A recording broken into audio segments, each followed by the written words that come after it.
Okay. Gonna start now? Yep. Good idea. Good idea.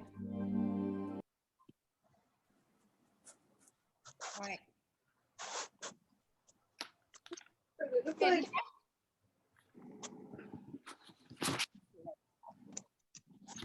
Welcome everyone. Good afternoon. Assalamualaikum and very good afternoon everyone. So welcome to the first part of Knowledge Empowerment Series brought to you by Asia Pacific Spa and Wellness Coalitions. I'm Liz Othman, your moderator today. Thank you all for being here. For these sessions, we will be with you for plus minus about 2 hours. And there will be a Q&A sessions towards the end. So please ask a lot of questions. And I would love all of us to on your webcam so that we can see all your beautiful faces. And in fact, we will have photo sessions later. Yeah, so please make sure that your webcam is on throughout the sessions. Okay, before we hear the knowledge sharing from our speaker on 5 steps to making spa, wellness, and salon businesses more profitable. So let's hear welcome remarks from our chairman, Andrew Jagger. So over to you, Andrew. Thank you, Liz. Right, a very warm welcome, everybody. It's great to see so many of you here and so many of you impassioned about the spa and wellness industry. As I hope you're all fully aware, the Asia Pacific Spa and Wellness Coalition, one of our core principles is the element of education in the industry. That's education of the media, education of government, education of the consumer, and obviously education of the industry itself. So we're delighted to have this opportunity today, and I'd like to thank Alicia Lim, who is the chair of the Knowledge Transfer Committee and her team for putting this event together. So please participate, make the most of it. There's lots of chat opportunities. You'll get the contact details to follow up. And please make the most of this opportunity. There's other upcoming opportunities in the near future, but this is the first one. And yeah, fantastic. Please have a great time. All right, I'll hand the floor back. Thank you, Andrew. Okay, we are so lucky to have Marisa, I hope I say it correctly, Marisa Dimitriadis, right, from Johannesburg, Africa, in the house. So a little bit short bio about Marisa. She is a business owner, a spa business coach, product creator and manager, a mother, a wife, and a friend. Marisa still manages to give her time to the industry as a global speaker. Yeah. So whether it's facing an industry problem head-on and creating solutions, holding seminars and educational workshops globally, or discovering innovative ways of setting existing products or treatments into the hands of her supplier and salon's clientele, Marisa and her team are the full one-stop shop to create sustainable best practices for spa and salon businesses. So without further ado, the screen is all yours, Marisa. So over to you, Marisa. Thank you. Thank you very much. Can everybody hear and see me? Yes, loud and clear. Yes. Superb. Okie dokie. So welcome everybody from, it's very sunny South Africa, but it's starting to get a little bit cold here. So it's a nice little winter's day, but I'm nice and warm in a cozy boardroom. Thank you so very much to Asia Pacific Spa and Wellness Coalition for hosting this event today. And as Andrew said, education is important.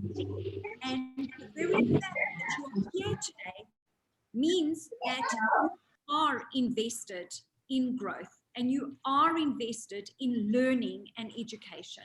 So well done to everybody.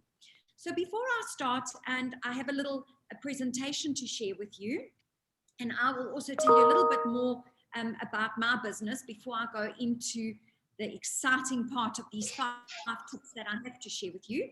I like to get the chat box going quite quickly. So we've had everybody say where they are from. So that's lovely. So I can get a great indication as to which country and which cities you are from. I would like everybody to get their fingers nice and warm now. And you are going to go into the chat box and you are going to type one word that describes how you are feeling right now. And that's called our check-in word. So I want to hear, how's everybody feeling? Are you tired? Great, excited? Are you, oh, I love it. Wow, everybody's fingers are quick today. Great, excited, happy. Okay, awesome. Some more check-in words, everybody. Excited. Okay, the general consensus is that we have excited in the room. That's fantastic. Awesome. Keep going, everybody. Great. I'm going to start sharing my screen.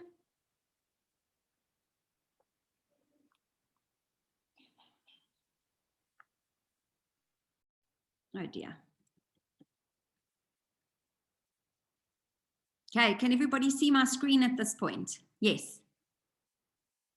Thumbs up. Okay, superb. Okay, excited, happy, super awesome, feel better. Okay, so we have got a very energized group of attendees today, and that's super exciting. That's not normally the case. We normally have people that are saying, I'm nervous, I'm anxious. So this is wonderful, really, really wonderful to hear. Okay, so I'm going to, before I start, I'm going to share a little bit more. Thank you for that wonderful introduction. And I'm going to just share a little bit more of what it is that I do before I go into the information that I have to share with you today. So I have a company called the Spa Consultants, and we really specialize in spa design and development and operations, mainly within the country of South Africa. Okay, so that is, we have completed over 40 different projects in the country. We also have 2 professional brands that we manufacture. So we have a skincare brand called Six, and we have a hands, feet, and body brand called Sparlicious. So we're definitely very, very busy on our side. And then we started a new initiative that really was put on turbocharge when the COVID pandemic hit and we weren't allowed to gather anymore. We used to do business management trainings face-to-face and in classes. And obviously the pandemic put a very quick break to that. And we took this online. So what is absolutely fantastic, the platform is called the Spa Professionals Guild. The best part of this is that it is a global platform, so we are able to attract from all around the world and not just, as we used to before, focused on the country of Africa. So we're currently on over 70 members or 70 learners, you can call them, and we're in 18 different countries at the moment. What's fantastic about this is that we managed to get and share best practices on how to run successful spa businesses from all around the globe. And we every single month have industry leaders come and share experiences and best practices with our community as well. And really what our goal is with this community is to offer you a blueprint for your business. And I'm going to share with you today 5 little steps that form part of this blueprint. I would say that the blueprint probably has about 100 steps or 150 different actionable tools to put into practice in your business. But today, I'm going to share with you 5 of those top steps that will make a difference in your businesses pretty quickly. Okay, so before we get going, I want to encourage you to get your phones out. Okay, here's my phone. And when you see something interesting, take a picture and show your clients, show your industry, show your community, show your staff what you are doing. Show them that you are invested in learning and growth. People love to see that you are invested in your businesses or in your own self-growth and evolution and pivoting, finding change, looking for new ideas of how to do things. So post what you're doing. Don't be shy about it. There's some exciting slides coming up. Take photos and get onto that social media. And please tag us, okay? So my Facebook is Marisa Kachira Dimitriades. We also have Spa Professionals Guild. And of course, you must tag Asia Pacific Spa Wellness Coalition. And then for those of you who prefer Instagram or both, Marisa Dimitriades, as well as Spa Professionals Guild and apswc.spawellness is the Instagram page to tag. So please, everybody, make a commitment to getting social, showing the community, the world, your clients, your staff, that you are invested in growth. But now I have a little checklist.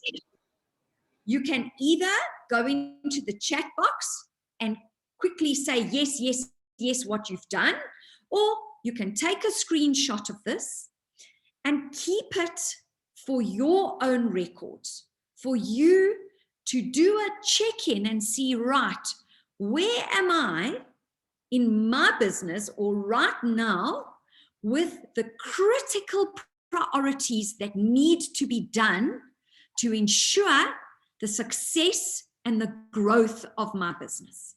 Okay, so it is my understanding that a lot of your businesses are still closed. So perhaps you can go into the chat, type for me closed or open for business, just so that I get an indication from the audience who's with us today, who of you are open and who of you are still closed. Okay, let's have a quick look. Closed. Okay, closed, closed, closed.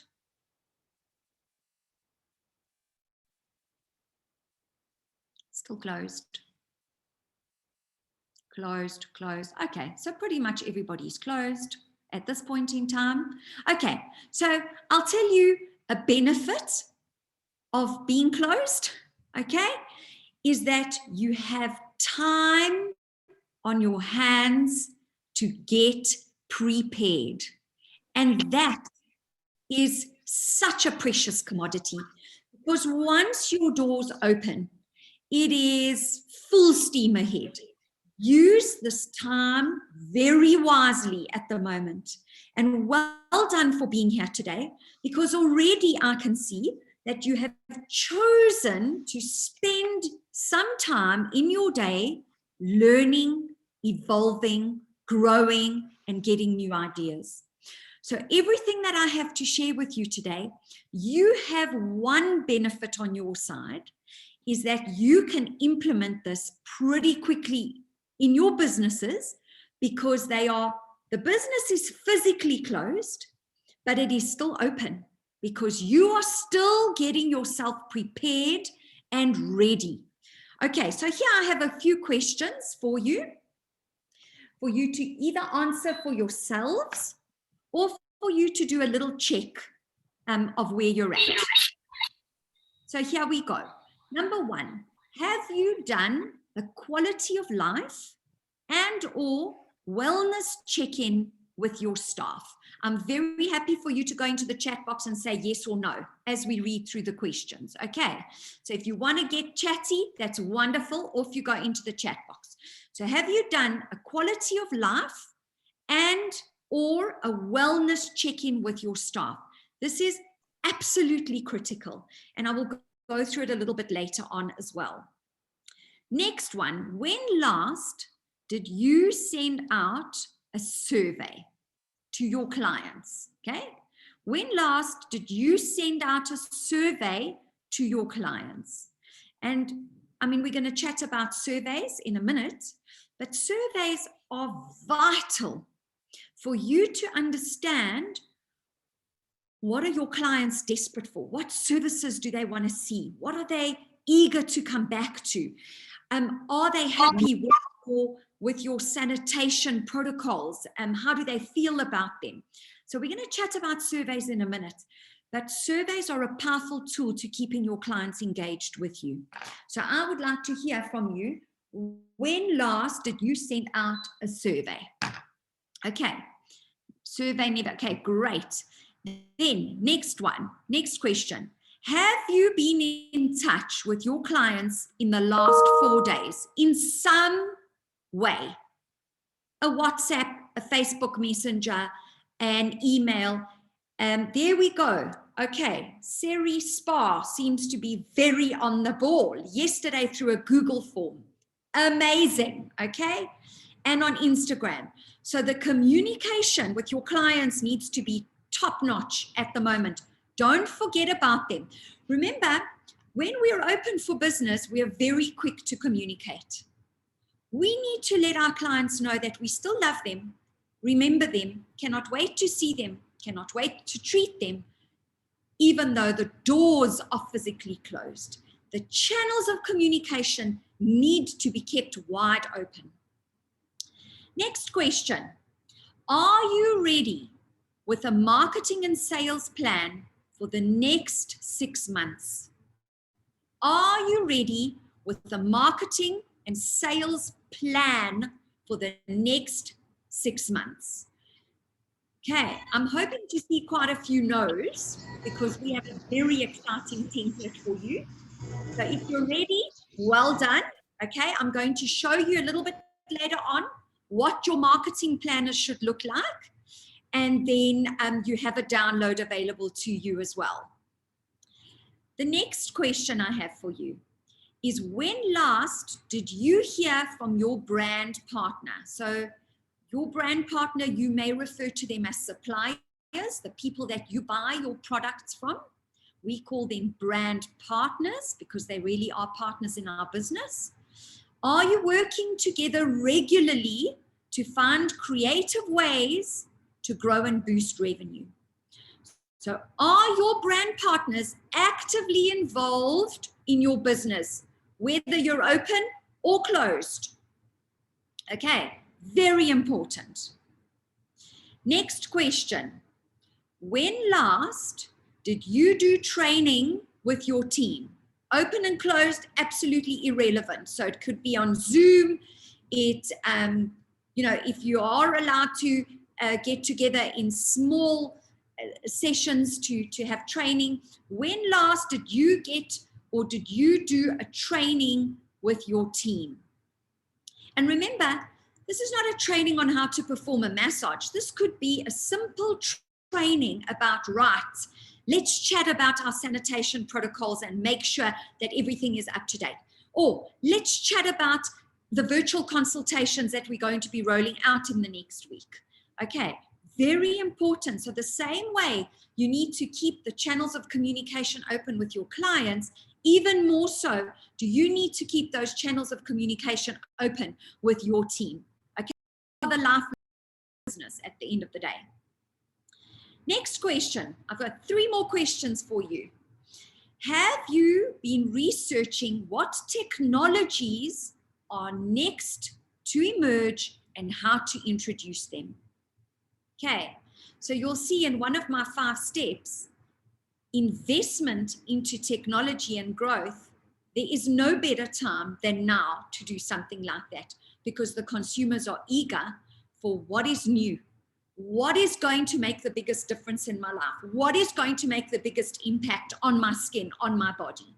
Okay, so now is the right time to be looking at where to invest in growth. Okay, not later on, not, okay, when I open and I make some more money. You need to know now what is trending, what is the latest technology, where can I invest money in? Because at the end of the day, the ones who are quickest to invest are going to be the quickest to get a return. Okay, second last question. Have you planned your reopening or your relaunching? Okay, I like to refer to it as a relaunch, not a reopen, because you are opening, you are launching to brand. Please, can I ask everybody to ensure that you are muted, please? Thank you so much. So you're going to be relaunching to a new world, really, a new consumer, a new method of thinking, a new method of buying. So it really is a relaunch, not a reopening. Okay, super. And then the last question. If you are not open for treatments, are you doing virtual online consultations?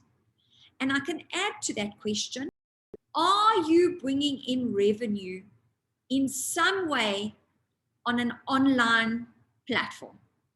So whether it is online retail, whether it is online virtual consultations, is there some little form of revenue trickling into the business in the online sphere? And you're all saying yes, and that is very impressive. So absolutely, absolutely well done.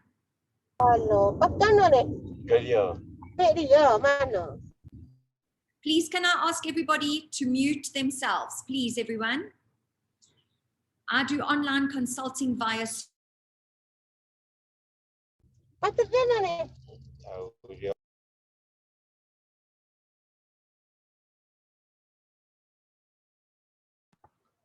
Marissa, we can't, you've been muted. We can't hear you. You need to unmute.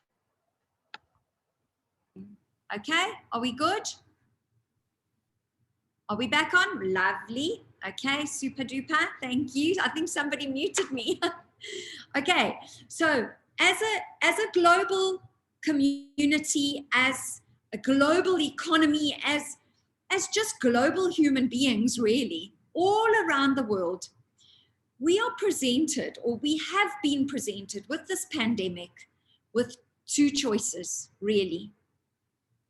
And those 2 choices are shown in the picture. We're either going to sink, we're going to let the pandemic get the best of us, okay, or the best of our industry, because now I'm speaking to you as the health, wellness, spa, and salon industry. Or our second choice that we have is that we are going to swim. We are going to swim through this, okay? And we're going to get to that finish line stronger than when we got into, than when we started it, okay? And the fact that you are here today means one thing very clearly: you are a swimmer, and that already is a huge step towards a successful business, towards successful team morale. So well done for making that choice to keep on swimming. Okay, so as you heard earlier on, today I am going to walk you through 5 simple steps towards making your spa, wellness, or salon business a bit more profitable and hopefully a lot more enjoyable to run. So whether you're open right now or not open, like most of you are, these 5 steps will most definitely make a difference. According to a recent industry research report, the global spas and beauty salons market in 2019 was approximately $145 billion US. The market is expected to grow at a compound annual growth rate of 6% and is anticipated to reach around $217 billion US by 2026.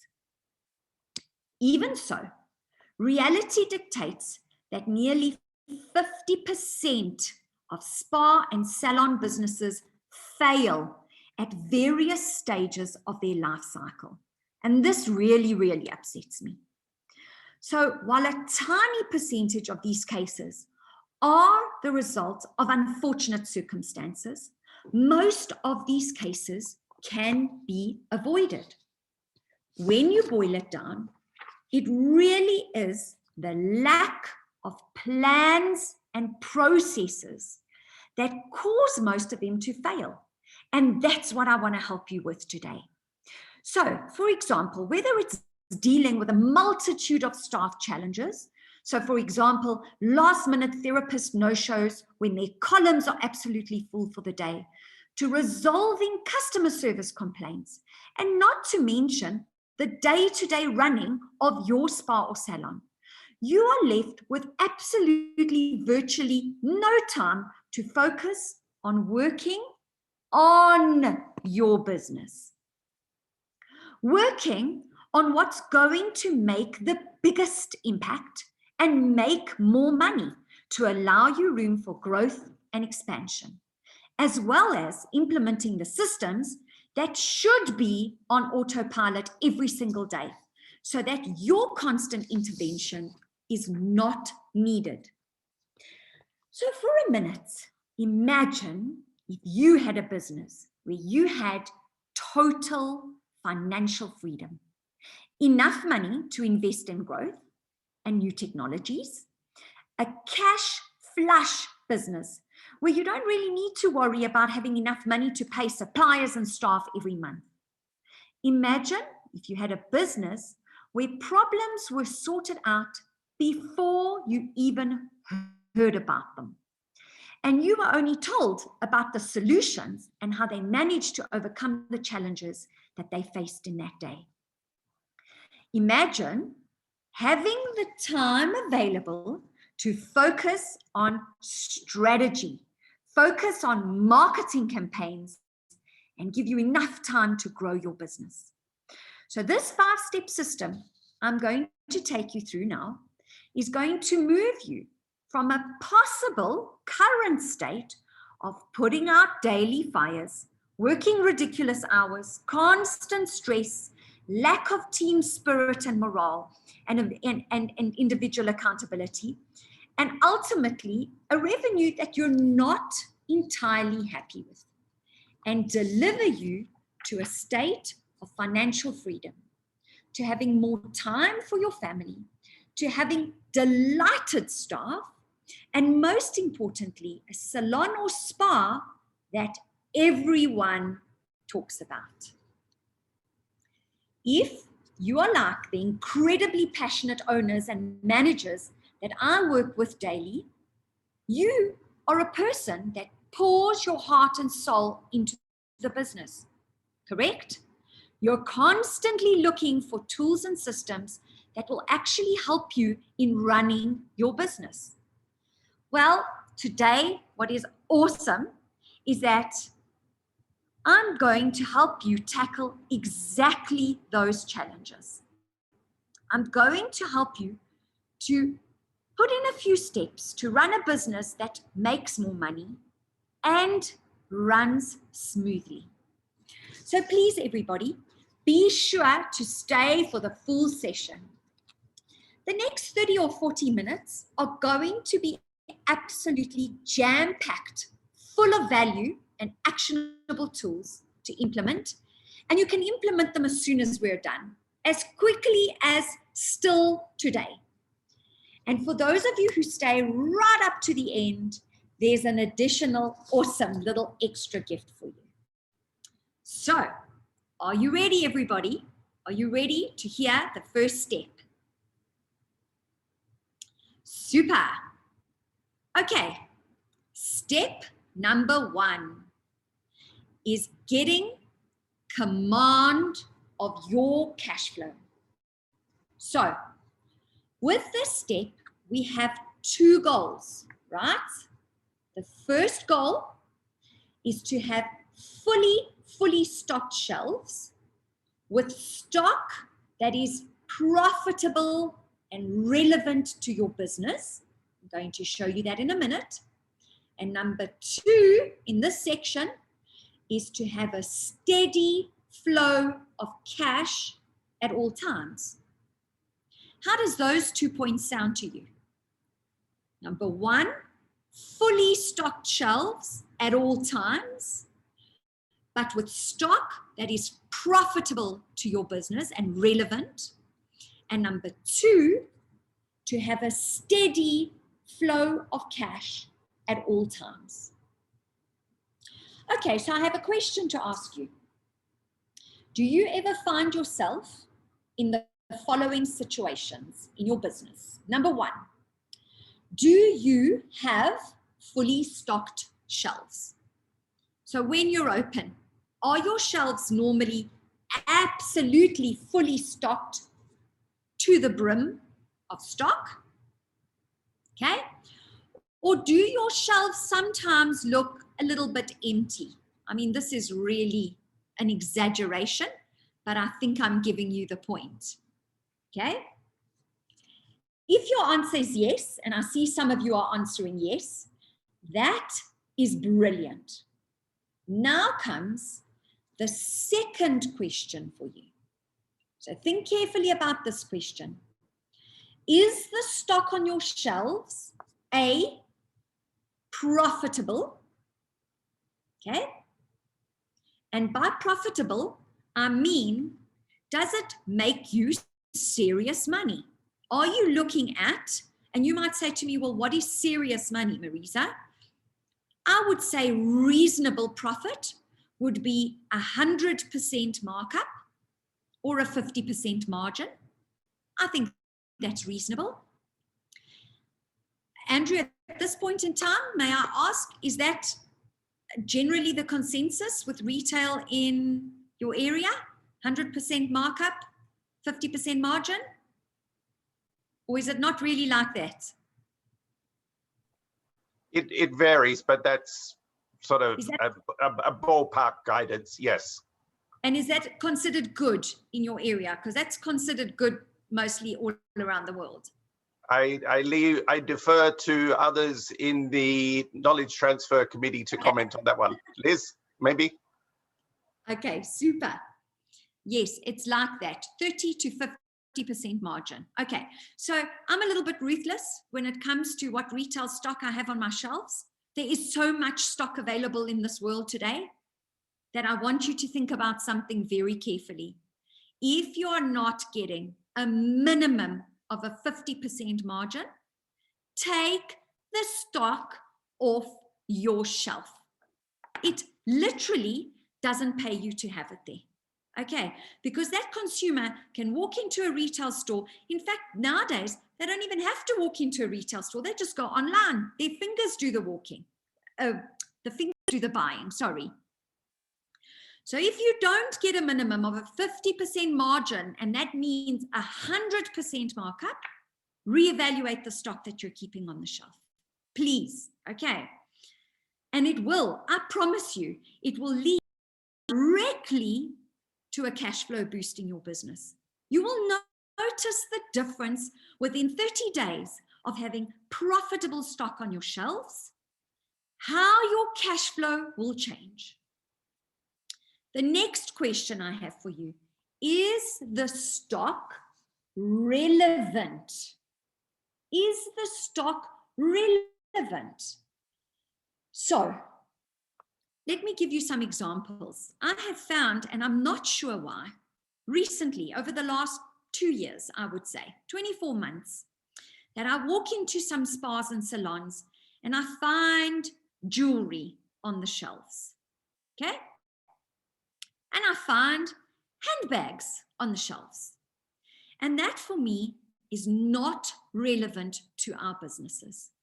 So yes, I know that we like to have we want to offer our clients a lot of choice, but I want to give you something to think about. Why would you want to dilute your cash flow? Because that is exactly what you are doing by selling handbags and jewelry in your businesses. They are not relevant to wellness, okay? Relevant to wellness could be things like herbal teas. That's more relevant to our industry, but not jewelry and not handbags and not shoes, okay? So please, everybody, that money that you are spending on putting all these things that we as women love, because let's be honest about it, we get shown this and we think, oh, I would love to have that on my shelves in my spa. It's beautiful. And I'll be able to give my clients so much more extra choice. Nonsense, ladies. Take that love of handbags and jewelry and go find it somewhere else. What goes on your shelves is to be relevant to your business. Okay, so we're being asked a question there. What about the jewelry that are made of stones like crystals? So I have a great answer to that. If you are selling that piece of jewelry because it is relevant and has a wellness impact on your guest, yes. But if you are selling the jewelry because it looks pretty, no, it's not relevant. Okay, and then I want you to think about something else. 80% of the stock on your shelves needs to relate directly back to the services that you are performing. If you're doing massage, do massage oils, body scrubs, body butters. If you're doing facials, full facial product, okay? 20% of the additional stock that you have on your shelves can be things like jewelry made out of special crystals, herbal teas, some nutrition, 20%. So please remember that 80-20 rule, because, and I'll tell you why, it will make a difference to your cash flow. Okay. So now, do you ever find yourself in a cash-strapped situation? So that's my next question to you. So let me give you some examples. Do you find that your cash flow is easier at certain times of the month and tighter at other times of the month? Meaning the following, that you cannot just freely make purchases or invest in growth just like this, because your monthly expenses take priority. Do you ever find yourself in that situation? Yeses or nos? So I want to give you an idea of what a smooth cash flow means. Okay. Smooth cash flow is that you have enough money in the bank to make unforeseen growth purchases or investments into your business. So today you found a piece of equipment, it is unbelievable, but it costs $2,000, for example. Are you able to pay that $2,000 today? Or do you have to make a plan? Do you have to find a funder? Do you have to go to the bank? Do you have to say, okay, if I save up for the next 4 months, then I can buy my piece of technology? If you have to save up, that means that you don't have a smooth cash flow, that you don't have a flush and abundant cash flow.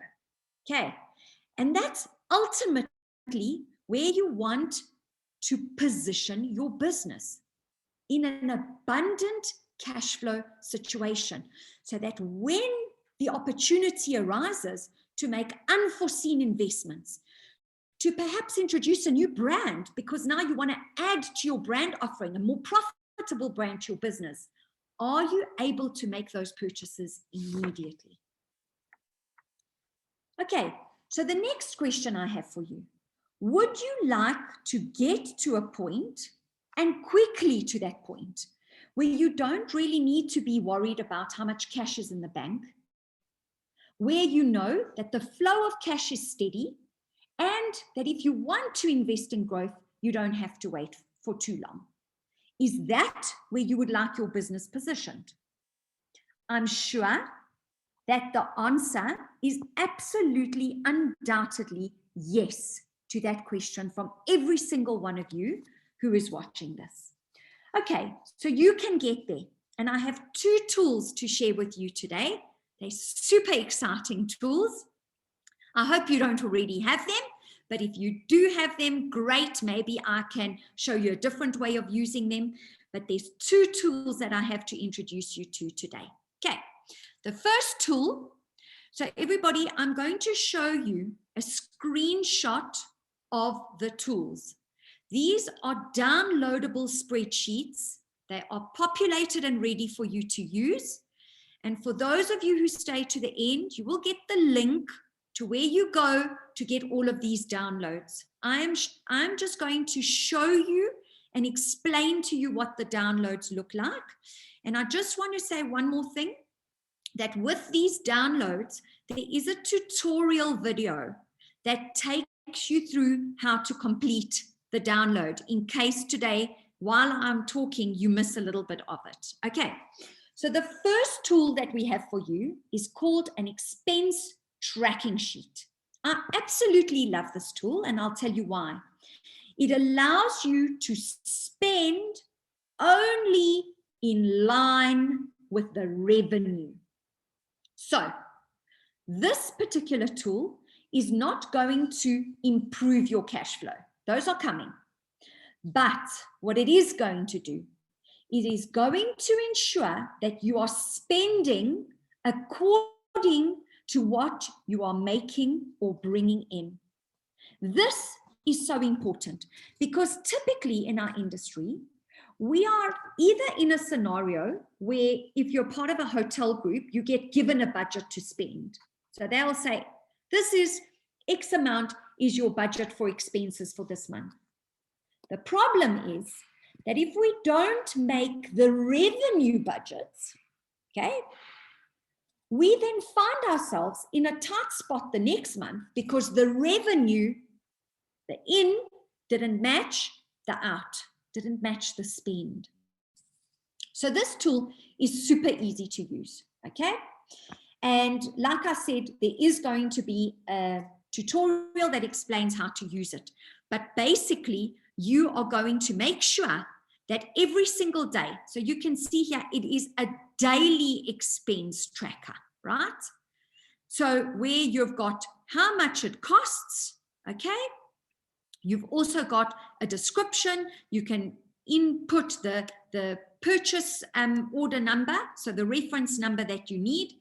And on this side, on the left-hand side, you've got your budget, how much more or less you're planning to spend, and how much it is as an actual. But all of these expenses relate back to what is my revenue budget and what am I currently on at the moment, so that you do not find yourself overspending. Okay, we want to balance what's coming in with what's going out. And very often in our industry, we don't do this effectively. What happens in our industry typically is if we see some money in the bank, we know that we have 2 weeks to payday. We think, okay, I can spend a little bit. Let me spend it.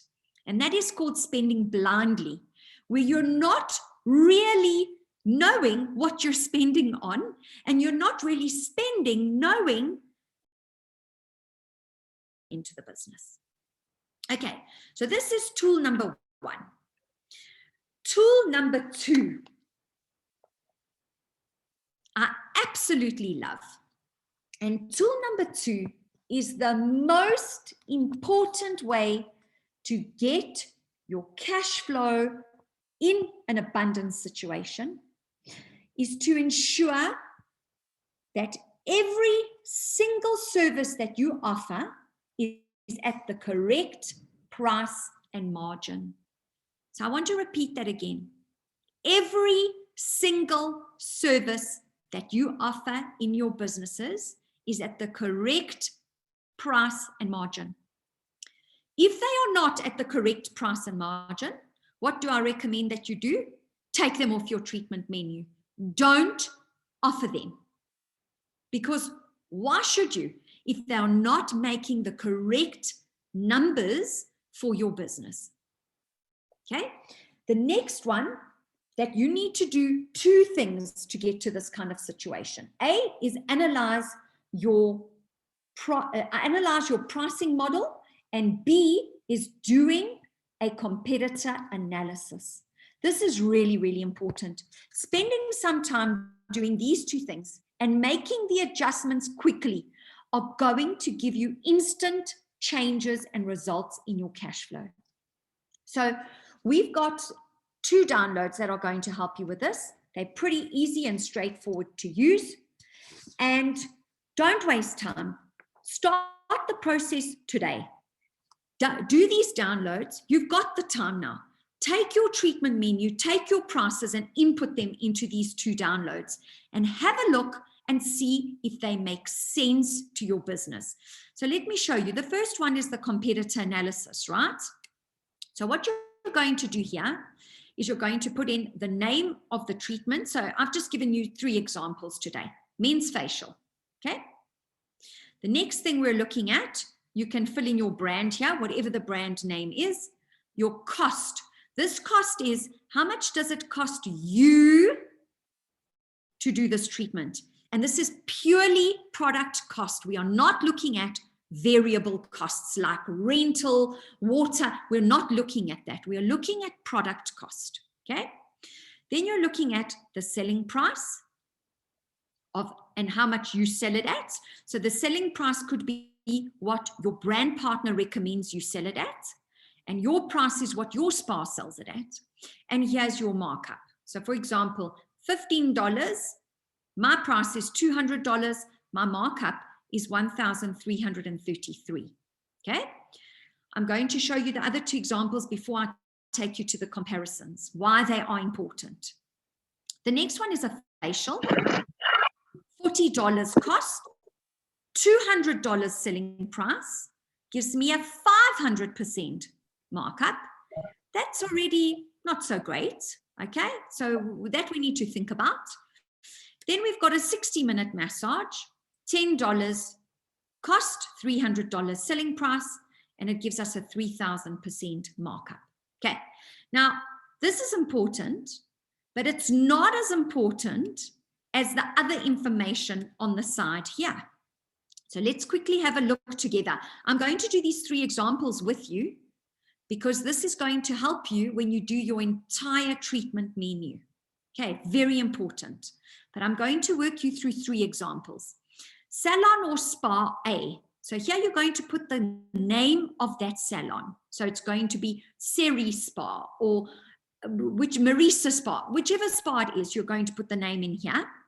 Salon B or Spa B and Spa C. A quick little tip with this, please make sure that these spas are relevant to compare to your business.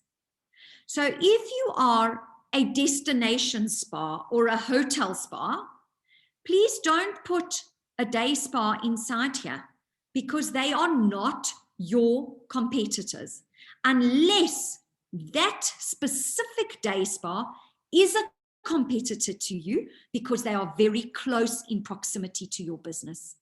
But please, I'll use a more obvious example.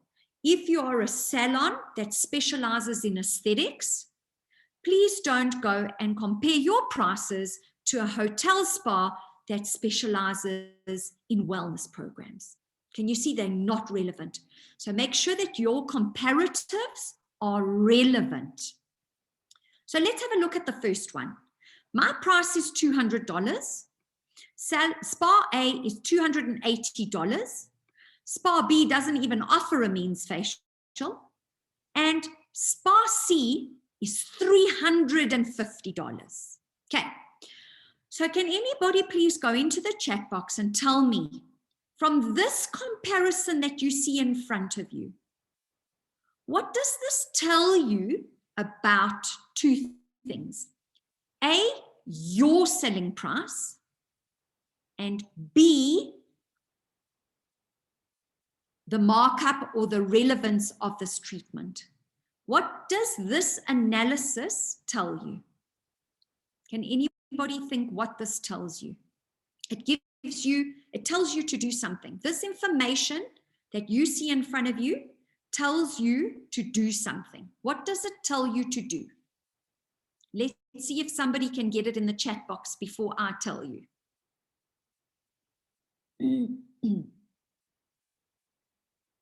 Well done. Well, yeah, not to increase markup, but yes, to increase your price. Okay, well done. So this little analysis I've done here says to me, I'm too cheap. My prices are too low. If this one is selling at 280, this one is selling at 350, I've got a good markup. Let me put this price up. Okay, let's go to the next one. And I just want to give you two extreme examples, and then you'll be able to do them by yourself afterwards. Your deep cleanse facial. Can you see here? I'm only at a 500 markup. So it's not great. It's not bad, but it's not amazing. Okay. My price is 200. Spa A is 150. Spa B is 180. Spa C is at 200. What does this tell me? What does this analysis that I've done tell me about this treatment? It tells me to do something. Who can think what it tells me to do?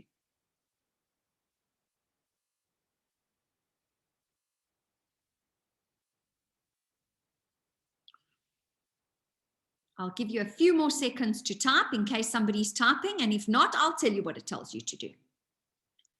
To keep it that way. Okay, so you have two choices.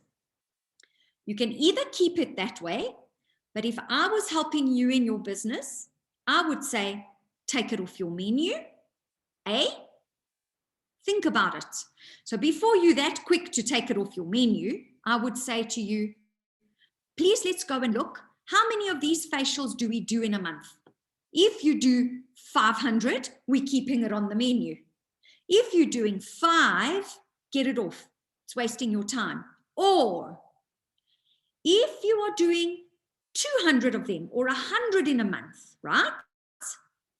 This is telling me something else. It's telling me this facial is in demand, but my brand could be wrong. Because maybe I can find a brand that can change this from 40 to 15 or 20. And then what's going to happen to my markup? It's going to jump up. Okay. So yes, well done to Ayu. It's difficult depending on the product you use. So well done. You hit the nail on the head there. So in an instance like this, you cannot really put up your price. This tells you the price is right, but your margin is not good. So it says to you, look, how many you are doing per month? If I'm only doing 5 or 10, get rid of it.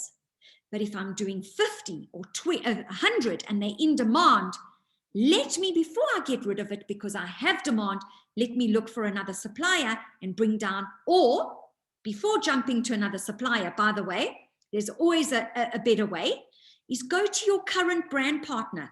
They partner with you and say, brand partner, this is costing me too much money.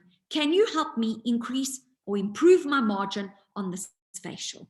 Because first, give your current brand partner the opportunity to correct and to walk the journey with you before you turn your back and you move on to another brand partner. Okay, does that make sense, everybody?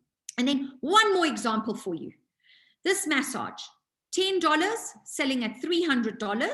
Look at that markup. This is a lovely treatment.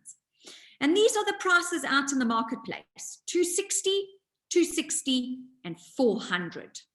Okay, can anybody tell me, if you look at this just from looking without even analyzing further, what would you do with this treatment? What does it look like you should do with this price? What do you think?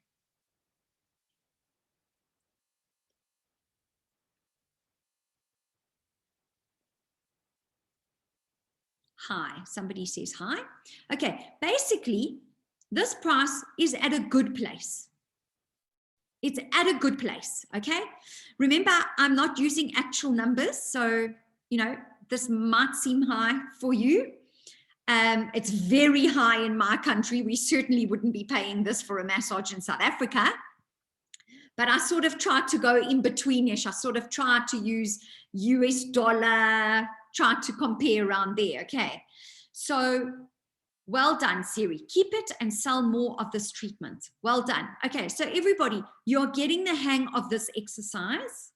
Can I ask you in the chat box quickly, how many of you have done exactly this in the last 2 or 3 months in your business? How many of you have done a competitor analysis like this kind of detail, where you are comparing to 3 different businesses? Not only that, you are looking whilst you are comparing at your markup, and you are also looking at quantity, volume of service. How many of these are you doing? Okay, so Siri Spa, you've got something to do, right? Awesome. An additional value that is service to make it relevant with that price. Excellent, Shabby Spa. Okay, I love that idea. So you are saying add value to make that price relevant because it's at a good price, right? Okay, so excellent, everybody. I'm glad to hear that you haven't done this, because then it means that you're going to get to work today. Hey, after we finished, you're going to get those fingers going to doing your competitor analysis. And this is the perfect opportunity for you to clean up your treatment menu. Make your treatment menu make sense. A, with the numbers. Please, everybody, the numbers come first, okay? B, make it make sense with your brand partners as well. Are they helping you to put out profitable services? And if those services are in demand, let's say you have a huge demand. Let's say, for example, the 60-minute body massage was only 500% markup, but it's huge. It's your biggest service that you offer in your business. Go back to your brand partner, find a way to make that treatment more profitable and cut down your cost of goods. Okay, so be careful that you don't make the mistake of getting rid of something that is not a good markup if it's very popular in your business. Then you need to go and look somewhere else, and that is go and look at your costings. Okay, your cost price. All right. Okay, next one. And I probably, by the way, would do this one first, treatment profitability first. Okay, sorry, everybody, I put it in the wrong order. So I would do treatment profitability first, and then you're coming back to do competitor analysis. Okay, so how this one works is very simple. You've got a massage. It's a 60-minute massage. It costs $5. You're selling it for $300. Your markup is $5,900. You've got a 98% margin and a 2% cost of goods. That looks amazing. Okay, if you could ever get to numbers like that in your business, you are flying. Okay, I want to bring you a little bit more into what could be real and happening in your businesses. Okay, and the reason I'm doing this is to give you something to think about when I'm done and when you're doing these downloads and working through your exercise. I want you to have a look at the next example, this one. Okay, so let's work through it together. You have a $40 cost, a $650 selling price, a markup of 1,500%. So it's a good markup. And your cost of goods is 6%. Okay. So my recommendation and advice to you, so please listen, everybody, because this is not in your downloads, is that you keep services like massage, nails, waxing services, you keep all of those services to a cost of goods of between 5 and 8%. Can you see here where my arrow is, everybody? Okay, between 5 and 8% cost of goods, okay, is a very good cost of goods, okay? 2% is even better, but I'm very happy if you're between 5 and 8%. The next thing you need to look at after looking at your cost of goods, let's say you've got a great percentage, is you need to look at your profit margin, making sure that you have a margin of between 80 and 100% on your treatments. That is really, really very important. Okay, between 80 and 100%. But I'm going to discuss the one margin here that is not there. Okay, and we're going to talk about it to give you some ideas. Let's look at the next. So just quickly to recap, this second line, I'm happy with it. Can you see? Even though my cost of goods is higher, okay, I don't have such a massive markup, but I've got a good percentage of cost of goods and I've got a good margin. 94% margin is very, very good.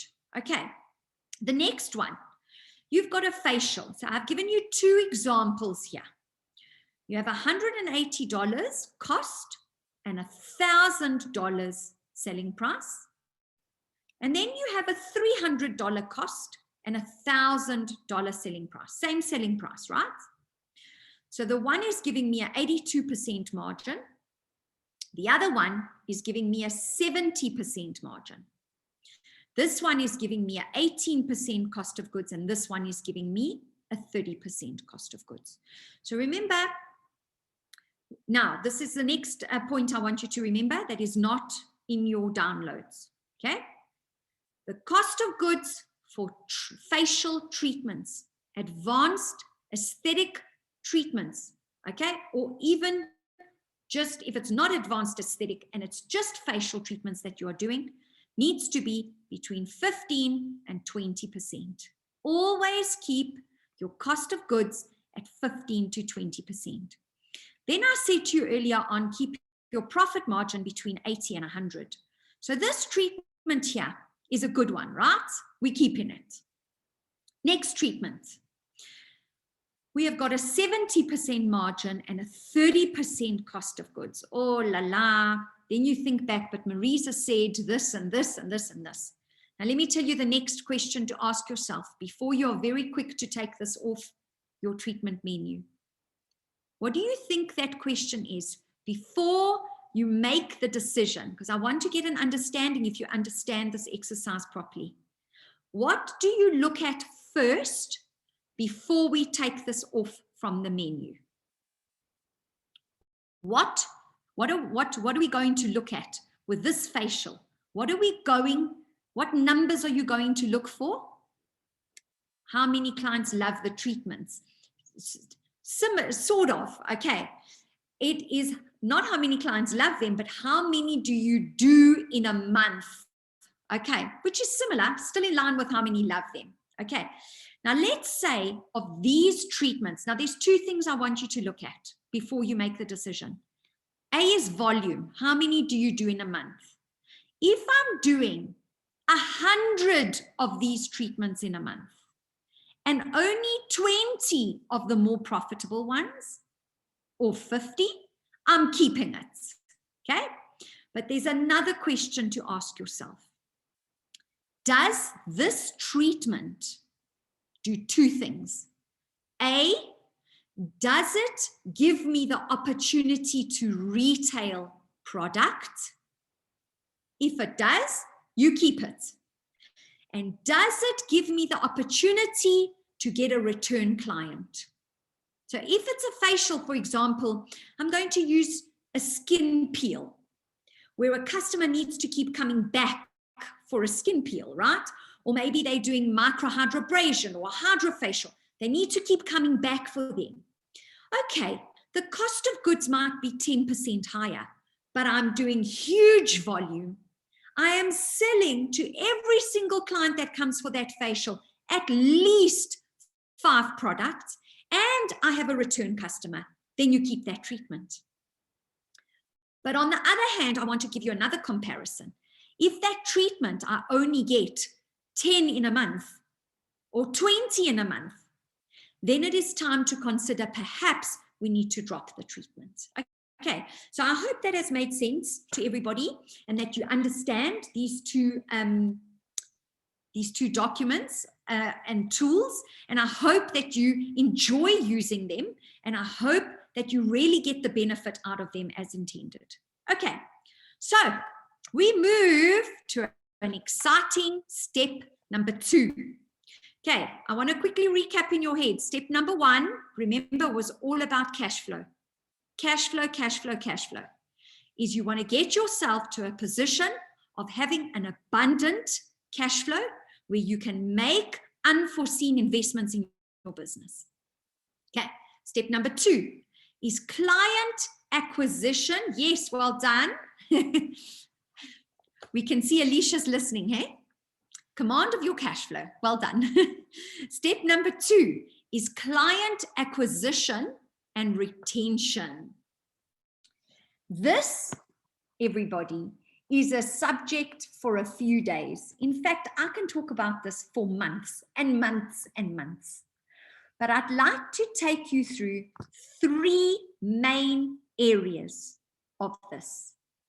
That if you rectify it quickly, or you make little adjustments really quickly, you're going to get some great and quick results. Okay, the first one. Earlier on, I asked you, do you all have a marketing plan in place? So I have another question to ask you now. Is that marketing plan that you have in your head, or is that marketing plan on paper, like you see in the screen in front of you? Is it on a calendar? Do you have the days and the weeks of the month where you're going to be doing the various activities?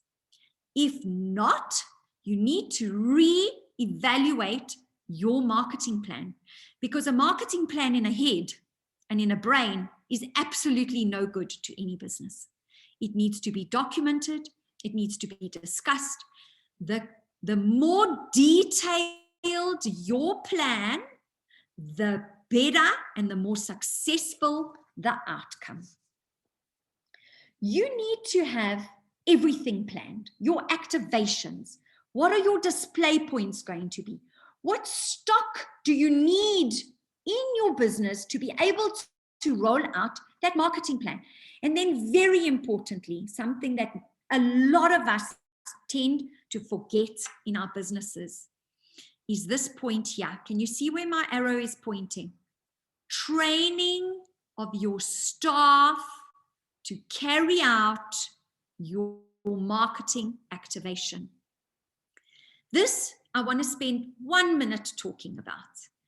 I've been into businesses before where there are super duper marketing plans, beautiful ones in place.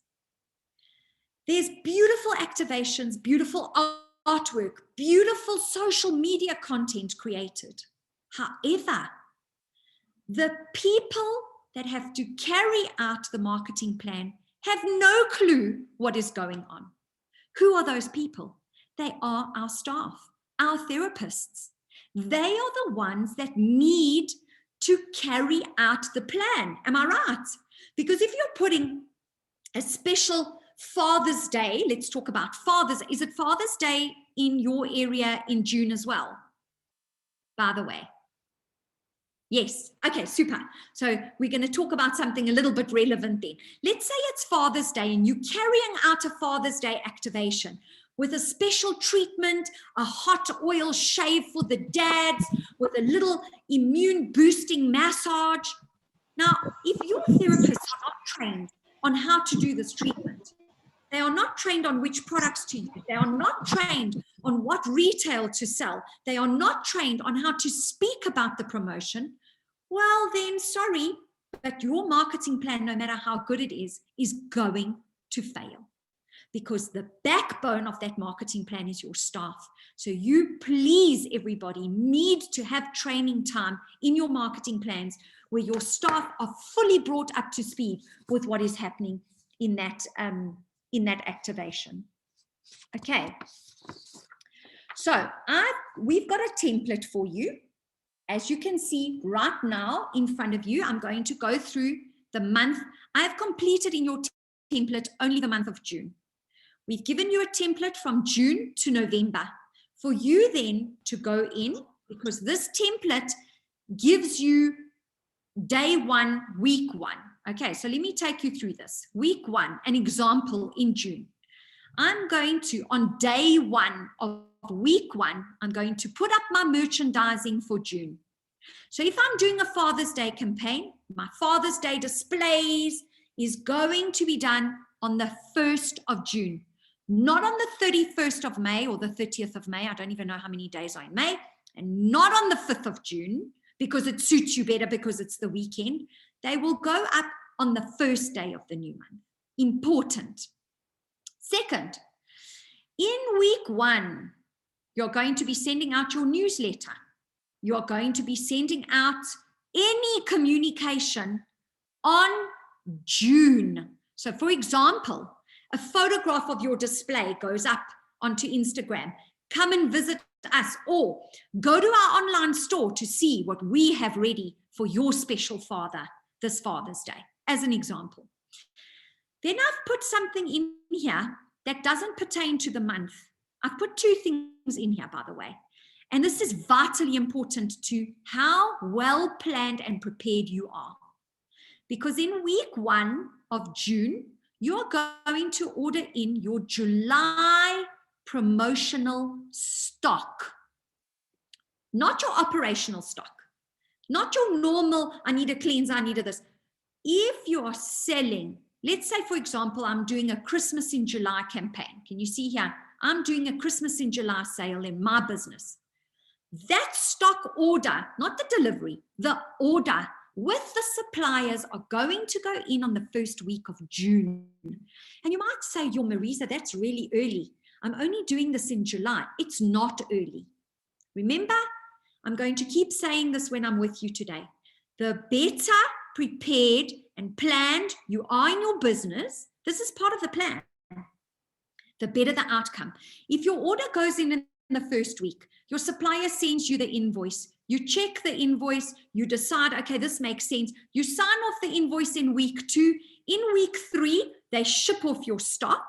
That means that you get your stock in week 4, absolutely on time, ready to be merchandised. So it's not early, okay? In week 2, you're going to check for any open gaps in your schedule, and you're going to fill it up with last-minute offers. So if in week 2, I see your week 3 in my business is very quiet, then I'm going to come up with a blitz campaign. This is a valid offer from Monday to Friday, next week only for the first 30 people. So the reason this is in here is to prompt you to look at your schedule for the whole month, not just for the week. We're in tune of looking at our week. As owners and managers, we need to start looking at the month. We need to start looking 3 to 4 weeks ahead and saying, right, week 3 is not busy. What am I going to do to fill up week 3? Also in week 2, you're going to see if you need any emergency stock.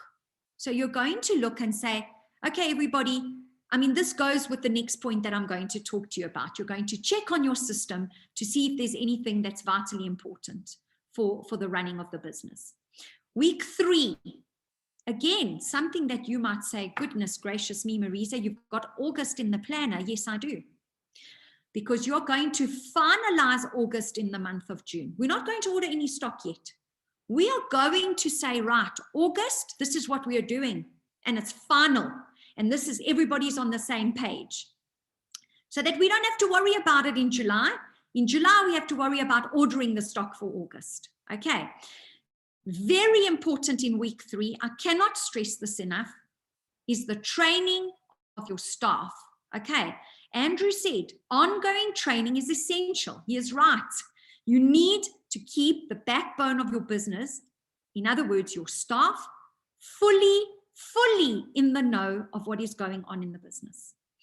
You're also in week 3 going to send out last chance communication for promotion. So if you've got this Father's Day package, now Father's Day's finished, but you're going to say, last chance to get your dad's skin looking bright and fresh for the month of honoring our fathers. So a last minute call to action.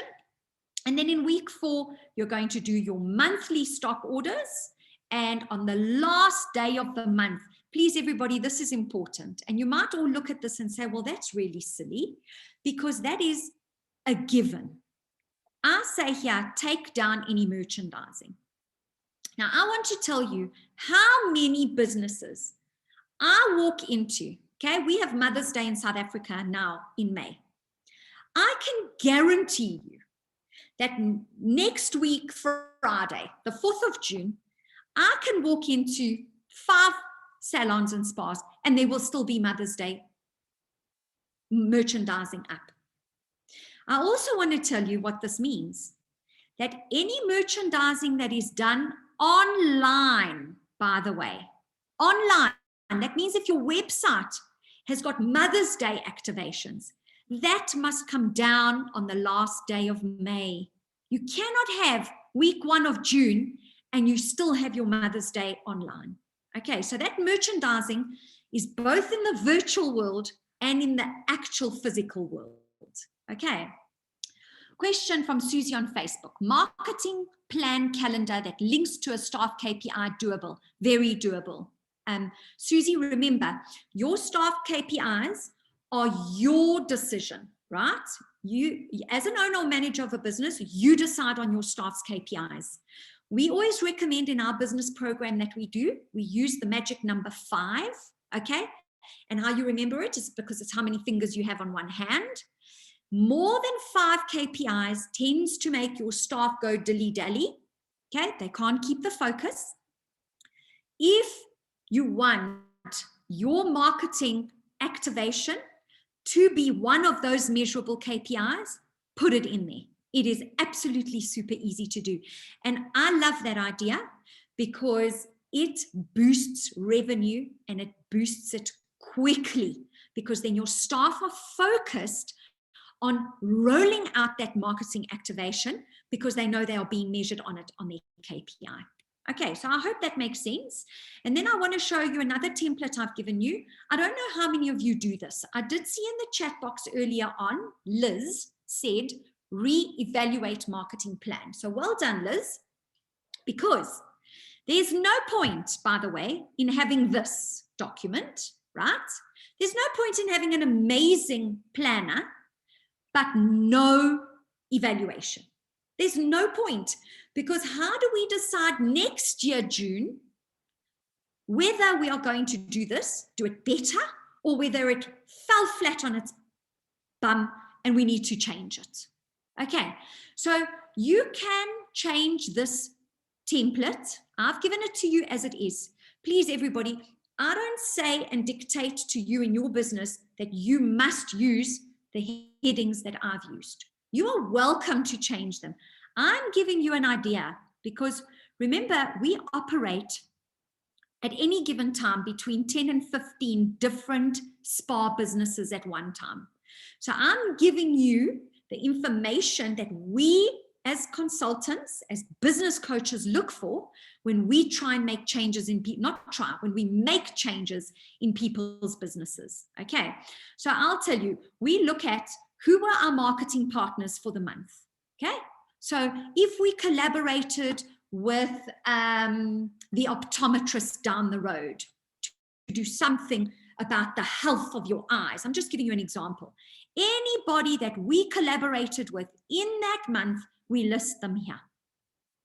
We look at what collateral we used. Did we have to print anything? Did we have to buy anything? Chocolates. Did we need to do anything special and different? I put it in here, okay? Then we look at how many new clients came in from June. We want to know that. Did we Did we recruit new clients?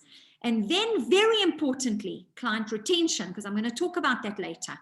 How many of my 1 to 9 visits clients came in this month? And how many clients are sitting in 10 and more visits in my business? These two are vital as well. Okay. The next one, very important. How much was the average spend per visit per customer in my business? Then my target for Father's Day promotions. Let's say my activation is Father's Day. My target was 100 promotions and I sold 130. Yay, well done. You made target. Excellent. Then I look at other things. I look at my treatment upsells. So if I had a Father's Day hot shave, okay, and an upsell to the hot shave was a 15-minute pressure point massage on the shoulders, we gave ourselves a target as a business to do 100, and we actually did 80. Oh, we were short of 20. This gives us the opportunity to look at why were we short of the 20. Okay. Gift voucher targets and gift voucher achieved. Okay. Also, testimonials or referrals recorded and testimonials received.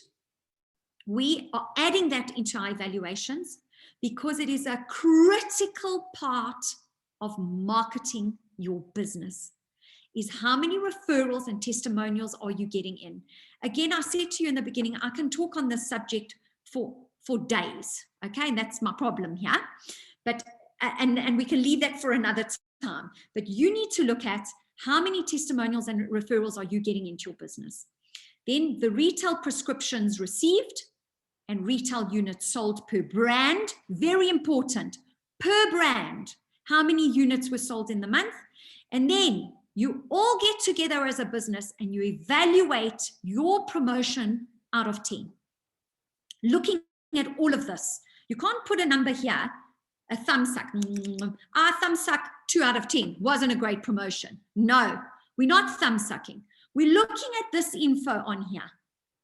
If everything, we made all of our targets, we got referrals, we got testimonials, we sold lots of units, well, then I think this activation for this month was excellent.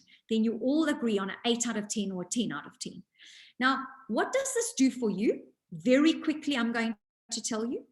It tells you next year, June, do the same thing, but do it better. Or it will tell you next year, June, don't touch this promotion. It was absolutely a flop. Then it says, why was it a flop and how can we change it next year, June? Okay, so everyone, I'm going to move on because I really get so excited and passionate about this that I can stay here. I can keep you here for 10 hours. I promise you I can. So, but this is just a little taster of how much, I mean, I hope you're all excited with all this tools and information, and I hope I haven't overwhelmed you, but how much you possibly have to tools that you have to be able to grow your business. Okay, quickly moving on now. We're still on the same point. Are you using a CRM system of some sort? I hope you are, and I'm sure that most of you are using some form of Salon software, right? Now, my question to you today is as follows. How efficiently are you making use of the full functionality of the system? Meaning, you're not just taking bookings and confirming appointments or using your system as a point of sale, but you're using, and here comes the important part, everyone, you're using the system to communicate effectively with your clients. Okay, I'm going to say that again. You are using the system to communicate effectively with your clients. And now it leads me to the next question I have for you. Okay, and please go to the chat box and answer. Are you communicating with your clients in their chosen form of communication? In other words, Marisa likes WhatsApp. Are you communicating with Marisa via WhatsApp? Or are you forcing Marisa to read your newsletters by sending her newsletters when she doesn't even read them. Okay, now, you might be asking yourself the question, but hold on, Marisa. How do I know what form of communication Marisa likes? Very simply. You go back. I'm giving you one software system we use here in South Africa. I'm sure you have beautiful software systems there. I work quite closely with one called ESP, and I absolutely love the information that I get out of ESP. And one of the things that the system allows you to do, and most of them do, okay, so there's no difference here, is it allows you to input into my profile what my chosen form of communication is. How do you find out what Marisa's chosen form of communication is? Does anybody know? Where do you find out how I want to communicate with your business? Where do you find out? Tell me, everyone, where do you find out? Well done. Okay. So I am going to introduce a new word to you today, and I hope you remember me by this word, is I'm going to attempt to change in our industry to this word consultation, okay? And I want to change it. So I want to encourage you all to join me on my journey of changing this word, because I call it a conversation, not a consultation. I call it a conversation because in a conversation, you ask questions and the person responds and you converse. You build relationships in conversations. You don't build relationships in consultations. Don't forget that, okay? So I want you to start having meaningful conversations with your clients. And again, this can take me another 2 hours. I've got a very exciting workshops on meaningful conversations. But the place where you find out what my preferred method of communication is, which then leads back, by the way, to customer retention, totally back to that, is how do I like to communicate? Because you ask me that in my conversation. Okay, so we're going to move on from that, but there's a lot more when it comes to meaningful conversations. Now, lastly, in this section is my favorite tool ever. I mean, I love all of them, but this one absolutely is my favorite. Okay, I'm going to show it to you quickly. This tool, I promise you, it will change your life. It will change your staff lives. It will change how much money they earn. And it will change your business in as little as 1 week.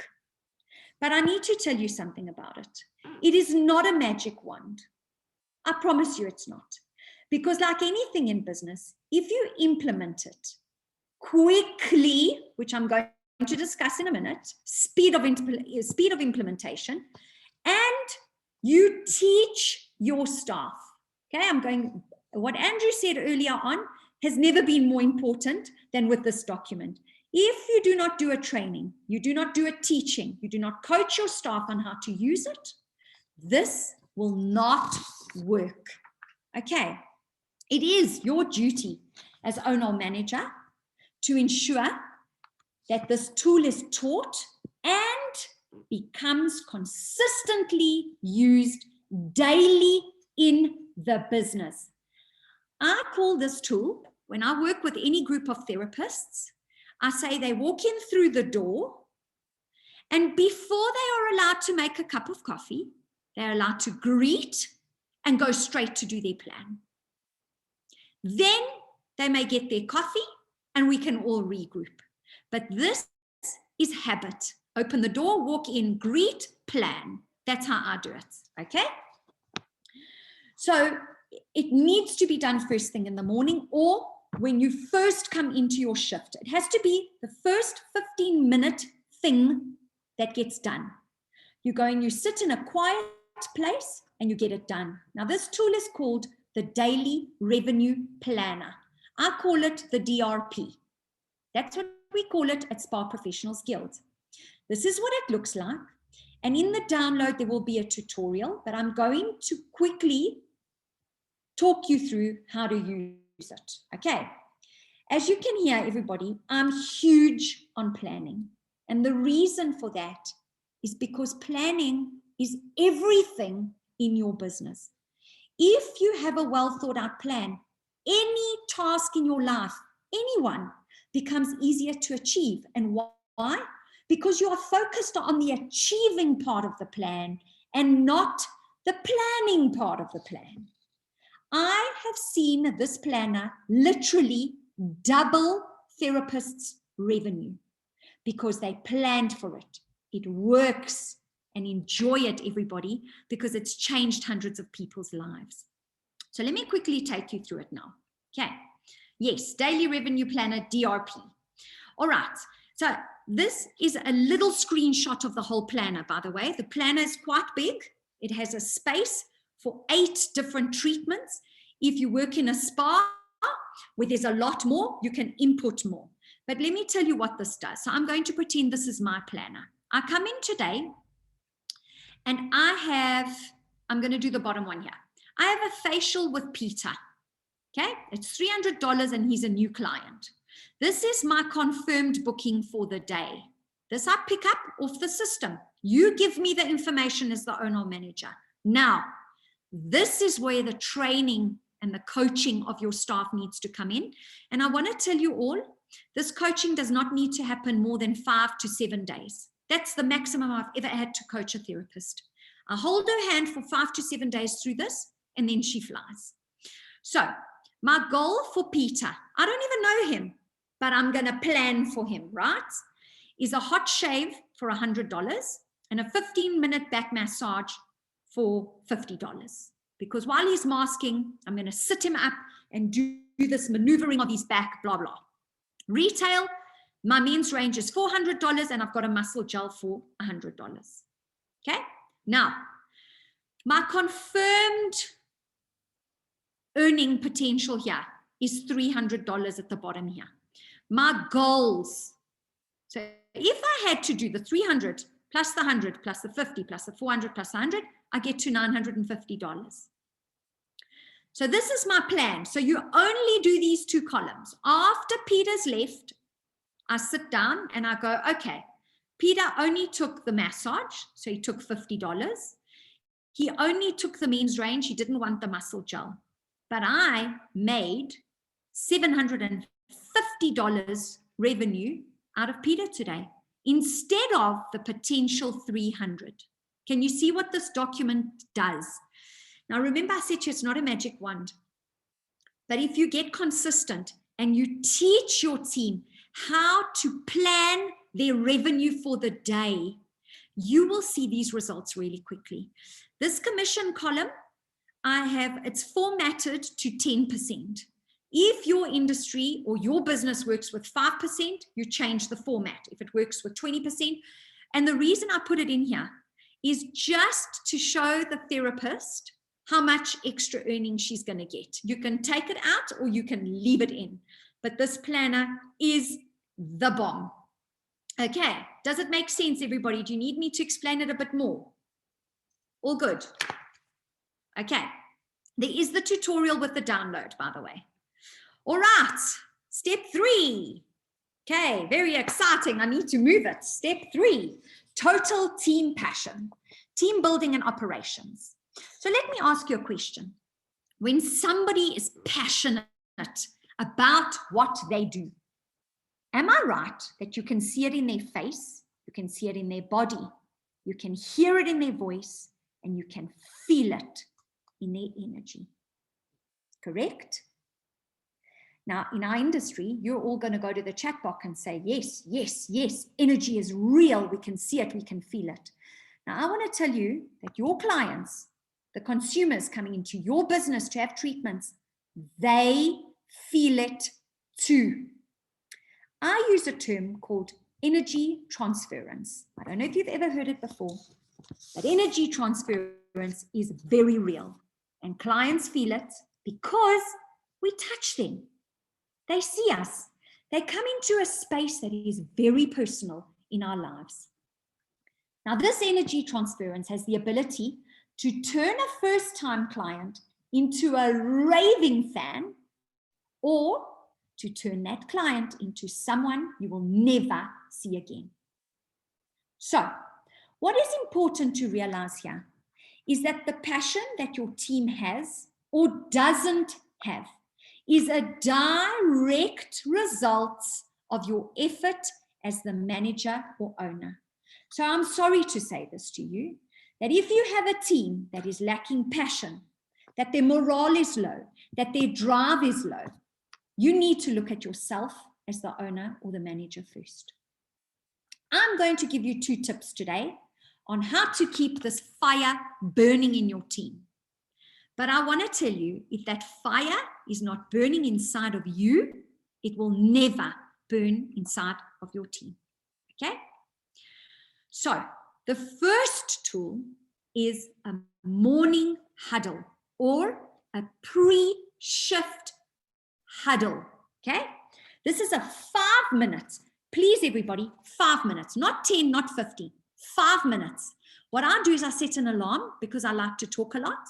So I set an alarm, the alarm goes off, meeting has to stop. That way everybody knows it's 5 minutes, and when it's over, and it gets us all focused on what we have to do in those 5 minutes. This meeting, everybody, is not used to discuss problems. This is not what this meeting is about. This meeting is a time to get inspired and energized. It's to sharing goals for the day and success stories of the day before, and it would normally end with a 30-second dance or meditation, guided meditation to music, to loud music. Now, in our industry, we have all these whales and dolphins and all this beautiful, serene forest music. That is not the music I'm talking about. I'm saying that in the last 30 seconds of your meeting, each team member chooses a song. Every day, different team member chooses a song. You put that song, yes, somebody likes retro, nice. You put that song onto a little portable speaker and you play it at the loudest volume it can go for 30 seconds. Sound, everybody, has the ability to energize and release happy hormones. So your team member will have no choice that day. I guarantee you, you should just sit back and watch what happens. The energy, people who come in all grumpy and tired. Oh, I'm so sad, I'm so grumpy, I'm tired. That music will start, and straight away, the body language will change. The smile will come on the face. You'll start to see the energy levels in the room rise. Okay. This works. It's 5 minutes of your day, everybody, this huddle, and 30 seconds of loud music. That's all. It's not going to kill anybody. What is important here is that as the manager or owner, you are involved in this meeting. Don't sit back and watch them all dance. Get your bum on that dance floor and get your energy into the groove, into the vibe of your business, and watch everybody's mood and morale change. I absolutely want to guarantee you one thing. You do this every single day for a week and come back and tell me that it doesn't work. And then I don't know what I'll do. I'll sing a song for you and I can't sing to save my life. But I can tell you right now that you won't be telling me it doesn't work. You'll be saying to me, Marisa, these morning huddles have changed my life. They've changed my staff's business and their morale. Okay. Secondly, I need to move. Okay. Do you have a wellness program that you continuously have running in your business and with each team member? Okay. I like to call this wellness program a dynamic wellness program. The reason for that is dynamic means changing. Because our world and our life is ever changing, our programs need to be ever changing. Okay. And I want to tell you that their mental well-being is the starting point of the success of your business. If their mental state of mind is depressed and flat. Well, that is what that day is going to produce for you. So I encourage you all, please, have a wellness program in place, do weekly check-ins, and we are going to give you, this was our COVID, our In the Heart of COVID guide. We are going to give this to you as a download, free of charge as well. And it's got 13 wellness ideas to run in your business. It also has one of my favorite tools we've ever used, and that is you get your staff to write a letter to COVID. It is unbelievable what comes out of these letters. Okay. Andrew is saying therapists are not massage machines. Exactly, Andrew. A few minutes a day of management being actively involved makes a big difference to how they contribute. 1000%. Right, we're getting to the end. Step four, local market dominance. I love that word, dominance. Okay. And what does this mean? In more simple words, to be the best in town.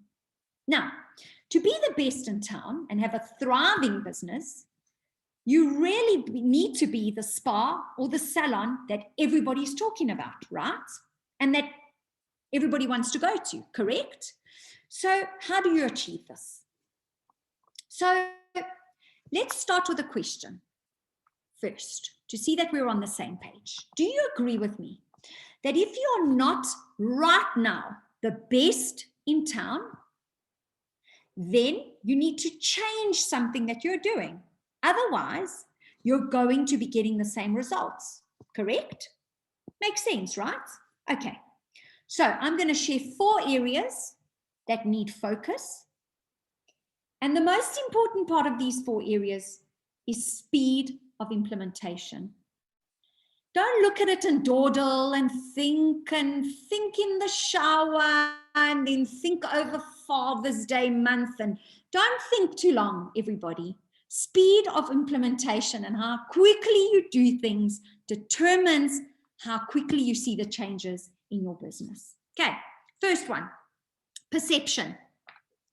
How your consumer perceives your business doesn't mean it is it. It's how they perceive it is critical. It all starts with perception. And if they perceive that your spa is the one that everybody wants to go to, that is dominant in the marketplace, well, then it will be. Now, you are in control of that perception based on what is the message that you're sending out to your clients. That message ranges from, here we go. I'll come back to those 2 slides. Social media, okay? Your pricing, your value proposition, your staff morale, and your look and feel. Okay, these 5 areas are what can change the perception of how a consumer sees your business. So you want to get to being the best in town and have local market dominance? Well, then these 5 areas need to be on point, because that gets people talking, and that is what then gets, once they're talking, then you do become the best in town. Now, a quick way, what I do want you to understand, I want to go back to this, is that one size does not fit all. Please understand that. We are dealing with human beings. And there is a word that I want you to remember. That is the word that is going to dominate our industry, in my opinion, for the next 5 years, minimum, maybe 10. And this is this word here, personalization. Never before in the history of humankind has personalization become more important than now, where it's no longer a copy-paste service. And this is another workshop we do, by the way, where I'm challenging spa owners and managers out there in the marketplace to thinking about doing away with the treatment menu altogether. Why do you need it? Your clients should come in. I'm not saying do this today. I'm giving you something to think about, because I think this could be the future of our industry. Your client comes in today and you have a conversation, right? Meaningful conversation. From the meaningful conversation, you personalize what they need, not from a treatment menu, from what they need. So if Marisa comes in stressed, fatigued, with itchy skin, okay, Marisa, how much time can you give me today? You've got 60 minutes booked. I've got 90 or 120 minutes open in my diary. Can you be with me for 120 minutes? Yes, I can. Okay, this is what I'm going to do for you in the 120 minutes that I've got with you. I'm going to do. And there you personalize my plan, my treatment plan. You personalize my time. So anyway, I'm going to leave you with that little thought, but I do foresee that personalization is the absolute key to customer retention. Absolutely. When somebody sees that they are not a copy paste or a one size fits all, they feel that going there gives me something I cannot get anywhere else. Very briefly, I'm going to touch on influencer marketing, okay, or ambassadors. And I want to give you or urge you to tread with caution here. Choose very carefully, because these days everybody considers themselves an influencer, right? So do your research and choose the right person that speaks to your target audience and that speaks to your core values of your business. They must speak the same language as you. Ensure that they have a strong call to action with their posts about their business, about your business, sorry. 2 little words I'm going to throw in today. For the healthiest skin in town, or for glowing skin everyone wants to have. Those words are powerful and they are key. All right. Thirdly, is to invest in growth. We spoke about it at the beginning. Invest in new treatments and technologies and invest in stock. Do not invest. I'm sorry to say this to all of you, but now is not the time to be investing in pretty lampshades, nice armchairs. No. Okay. Now is the time to invest in what makes you money. An armchair does not make you money. Stock, get those shelves full. New technologies that are in demand, that is how you're going to get new customers in, because when your market opens up, and it's happened here, they're all looking for, okay, who's got this latest, what's trending at the moment in South Africa is a hydrofacial. Who's got this latest Hydro Glow or microhydrobrasion facial? I want to go there. And it's those people that have invested with smooth and abundant cash flows that are able to get the spin-off of those clients. Okay, last but not least is surveys. We spoke about them earlier on. If anybody needs help and guidance on how to do a survey, I can't do it now because we don't have time, but you have to do regular surveys. What is regular? Minimum of every 6 months. And please, please don't ask questions like, do you like coming to my salon? Absolutely not. That doesn't give you valuable information. You need to find out, and can I tell you the best is ask questions where you either get yes or no answers or you get the name of something. So what is your favorite color? It's not going to be yes or no. I get information out of my favorite color. It's blue. You get an answer. Okay, but we can help you. My point I'm trying to make in today's session is regular surveys are one of the keys to financial freedom in your business, because your clients are the ones that need to tell you what to do. The last step is business growth and future. The ultimate goal, am I right, is to achieve stability, to be able to reinvest and to be able to expand in your business, correct? Of course, yes. Now, there's one way to ensure that you achieve this. Would you like to hear that way? I'm sure you do, of course, because that's why you're here, still tuned in, listening in. And here it is. But I'm going to show you, and then I'm going to tell you something after I've showed you. Never stop learning. Stay relevant, reinvent yourself, and watch your life and your business thrive. If you keep on learning, if you stay curious, if you're on top of market trends, if you research ways to evolve and change, if you attend conferences like you are doing today, so well done, you've taken the first step.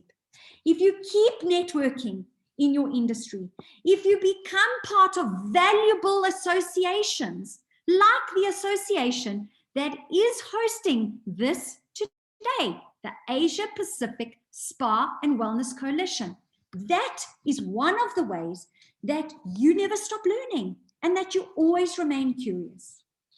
And one last critical ingredient is required.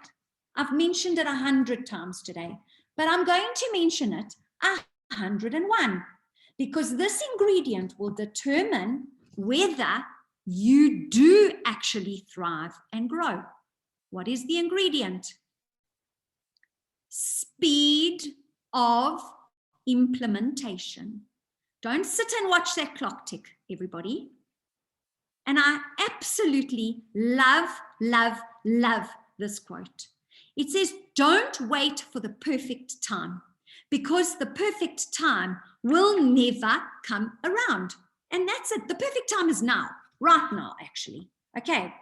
So if you're going to spend time over analyzing things and stew on them for so long, guess what's going to happen? Somebody else is going to be quicker, and somebody else is going to jump faster and get the growth that you should have got. Okay. So I'm not saying jump into things without thinking. I'm saying do a little bit of research. Make sure that your numbers make sense. But for example, once you've done that competitor survey that I'm going to give you the download for, don't dwell on it for a week. Make your changes within 1 or 2 days and work fast. So there you have it, everybody. I'm coming back to this in a minute. A 5-step system for you today. A little bit, actually I've spoken a lot, but anyway, that if you implement and consistently follow through, you will see remarkable changes in your business as quickly as 1 week from today. So I'm going to, yes, exactly. It takes 3 minutes and a credit card to become a member. Speed of implementation. Well done. So I'm going to ask you a few questions. Have a look on the screen. If you want to go into the chat box and answer, you're more than welcome to, but I don't need it. Are you tired of not making enough money or the kind of money that you need to in your salon or spa?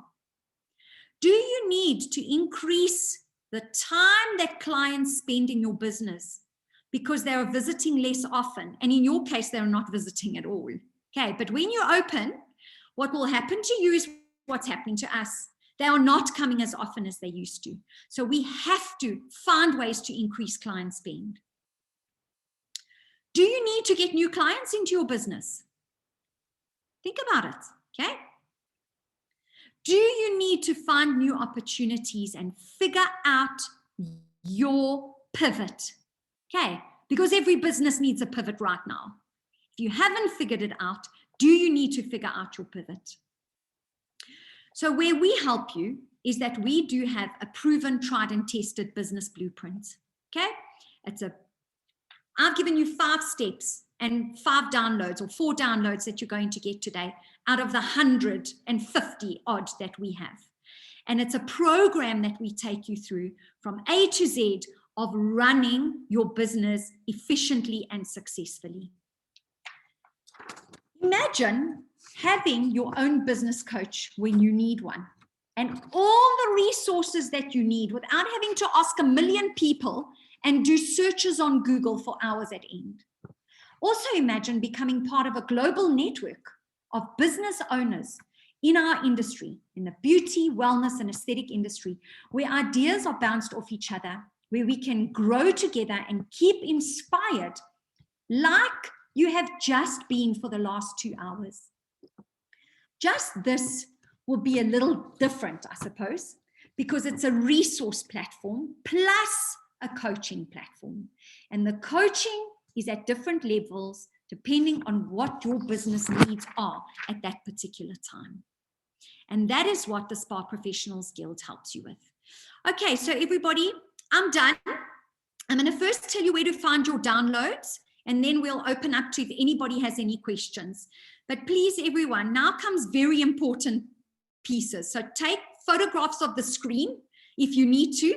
Otherwise, in the chat boxes are going to come where the links that you need. If you don't get these links, you are not going to be able to get the free downloads of all those sheets that I showed you during the presentation. So please, everybody, take a screenshot. There is a link at the moment on the screen. There's a link in your chat box right now. So it's the first link that you see. It's called Salon, the 5-spa Salon Growth Plan. Okay, that is the downloads link. All the downloads I showed you earlier on, the wellness guide, all of it. Okay. Then for the transformational business management training, okay, which I spoke to you about earlier on, the A to Z about running a business in this new world of ours, there's your link, okay? It's called Business Management Course. It's on the screen, so take a picture. And then the great part, and it is only for members of the Asia Pacific Spa and Wellness Coalition, you get, as an added benefit of being a member, a 30% discount. And it's excellent value, by the way, towards this transformational business management course and being a learner on that global platform of industry professionals. I would love to hear from you. There's my email address on the screen, marisa@spaprofessionalsguild.com. And I would love to hear from you to get your code, your discount code. Okay, if you click on that link, that is for everybody attending today. You can click on the link and join our program, okay? Do the transformational course with us. If you're a member, please email me and I'm going to give you a special code that you're going to put in that gives you that 30% discount. Okay, and that is the end of that. Great. Thank you, Marisa. Thank you very much for the informative and beneficial knowledge. Yeah. And I hope everyone enjoyed these sessions. And I'm sure all of you got the important 5 steps, yeah, to make your business more profitable. And before I forget, let's take our group photo, shall we? So I hope everyone can on your webcam and we take a beautiful picture before we leave.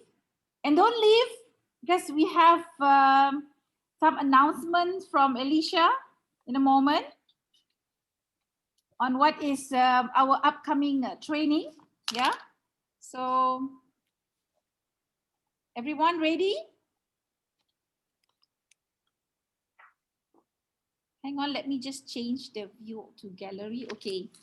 Okay, we have the first screens. Can I have Nurul Izzati on your video cam? Yeah, okay. Tuan Haji is already on. Jiva Nadaraju. And I don't know who is Galaxy S10. I'm sorry, my camera is not working since last night. So Okay, all right. Sorry about that. That's fine. That's fine. All right. So give a big smile. 1, 2, 3. Okay. Once again, another screen. One more. All right. Can we have Yasmin, Shima, Sabrina, Norasma, Shulin, Spa, and the rest on the second screen on your webcam, please? So it looks more beautiful with all your beautiful faces rather than just your picture. Okay. All right. Never mind. 1, 2, 3. Another big smile. 1, 2, 3. Okay. Great. All right. So now before we go, I would love to get Alicia. Please, over to you, Alicia, to update on upcoming training. Yeah. Thank you so much, Liz. Yeah, once again, thank you very much, Marisa, for the very insightful sharing for these 2 hours. I definitely think that, you know, all of you are actually taking home with you 5 secrets of running your business, right? Okay. Like what Marisa said, you can learn everything, but if you don't act on it, right? Actually just going to go through webinars after webinars, and if you don't act on it, you're not going to benefit 100% out of it. Okay, to all APSWC members, I hope you're going to grab this chance to go for Marisa's Marisa's course, because you're going to save up to $500. And for all of you who are not a member yet, I hope that you're going to join APSWC, because it's really good investment here. Okay, we have our membership director, Bu Ayu Mudiasi, here with us. If you like to join us as a member, say hello. Hi, Bu. Say hello to everybody. Hi everyone. Okay, and she will be in touch with you if you'd like to be part of our Asia Pacific Wellness Coalition. All right. Once again, thank you, Marisa, so much for your valuable time. Okay, and this is our first series of the knowledge empowerment, you know, organized and present to you by APSWC. Upcoming, we have very exciting training coming on again. In June, we have Darren, and in July, we have Steve with us.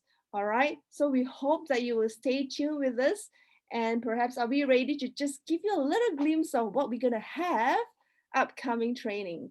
All right, are we ready?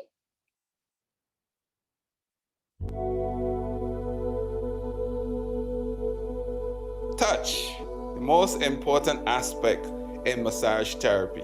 Join us to explore this concept together, the healing powers of touch. Energy, how do we balance this energy? Emotional connection in massage therapy, and a whole lot more. Join us in our upcoming masterclass. See you soon. Thank you so much. This is going to be happening in July, and in June, we have another interesting speaker as well. So please stay tuned and visit our APSWC Facebook. Thank you everyone for joining us this evening.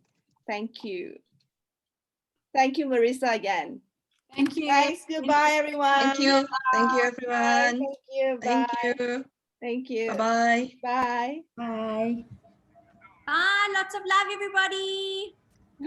Thanks, Marisa. Loves of loves. Take care. Yeah, Thank please you. unmute yourself. Unmute yourself. Say Bye. thank you. Thank you, Stay Marisa. safe, stay Thank you well. so much. you. Thank you. Bye. Bye. Bye.